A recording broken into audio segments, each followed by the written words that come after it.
જે ઉંદર મને દીપડો બનાવ્યો તો દીપડામાં પાછો ઉંદેડું કરી દીધું.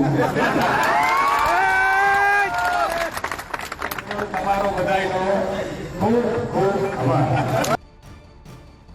પરિણામના દિવસે આપના જે ઉમેદવારે જીત બાદ જવાહર ચાવડાની જય બોલાવી એ જ ઉમેદવારને શુભેચ્છા આપવા માટે જવાહરભાઈ પહોંચી ગયા. પૂર્વ મંત્રી જવાહર ચાવડા હવે જાણે કે ખુલીને આપના સમર્થનમાં અને ભાજપની વિરોધમાં કૂદી પડ્યા છે. ત્યાં સુધી કે કણજા બેઠક પરથી વિજેતા બનેલા આમ આદમી પાર્ટીના ઉમેદવાર પ્રવીણ ચાવડાને તેઓ શુભેચ્છા આપવા પહોંચી ગયા. ન માત્ર શુભેચ્છા પાઠવી પરંતુ નામ લીધા વિના જ ભાજપ પર જાણે કે પ્રહાર કર્યા. તે વખતે એક વાત સાંભળતો આપણે આપણા સમાજની દેવાય ચૌધરી એ વખતના આપણા બાપા ઉપર થયેલી એની વાતો હું સાંભળતો ત્યારે મને વિચાર આવતો કે હા રાખીને વાત કરો એટલે ઇશારામાં પણ સમજી શકાય છે. એનું જ્ઞાન એનું ભાન આજે પણ મળે છે. કોઈને કંઈ કહેવું ન પડે, કોઈને ફોન ન કરવો પડે, કોઈ ગામમાં મિટિંગ ન હોવી પડે. હું તો તમારાથી એટલો દૂર હતો કે ત્યાં અલગ વાતાવરણમાં હતો. ત્યાં 4 ડિગ્રી ટેમ્પરેચર મારી માં હતું, -44. છતાં તમે સમજી જાઓ, કરી આપણને તો વધારે અપેક્ષા તમારી પાસે શું હોય. તમારો બધાનો ખૂબ ખૂબ આભાર. એક નાની વાત છે, હું મારી વાત પૂરી કરતી છે. એક મહાત્મા, મહાન માણસ, મહાત્મા એની ભક્તિમાં ઉપરતે કામ કરી રાખતા હોય. તમે પૂજા કરતા હતા અને કુંદડું આવ્યું તો બાપુ કાંઈ નથી, મને બિલાડીની બીક લાગે છે. તો હું શું કરું કે તમે એવું કંઈક કરો કે બિલાડીની બીક લાગે, મને બિલાડી કરી દો. બાપુ દયા આવી, બાજુમાં પાણી કરી ઉપાડીને મજા કરવા માંડી. 5 દી પછી પાછી આવી કે મને બીક લાગે છે. બાપુ કે શું થયું? કે મને કૂતરાની બીક લાગે છે. બાપુ કે હવે હું શું કરું? કે મને કૂતરો બનાવી દો, શાંતિ થઈ જાય.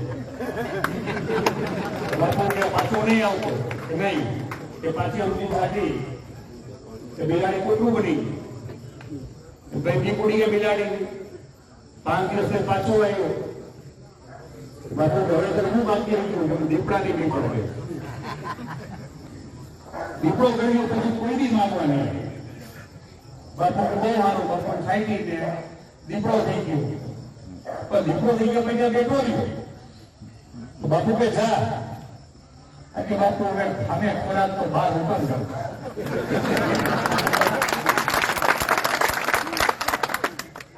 બાપુ કે બહુ થઈ ગયો તો આ ધંધો મેં ખોટો કર્યો. ત્યારે બાપુને જ્ઞાન થયું, પણ બાપુ હશે બાજુ પાણી પેલું પાછી થઈ હતી થઈ ત્યાં ઉતર્યું.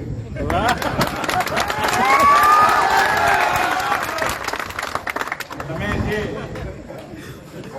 ઉંદર મને દીપડો બનાવ્યો તો દીપડામાં પાછો ઉંદેડું કરી દીધું. તમારો બધાયનો ખૂબ ખૂબ આભાર.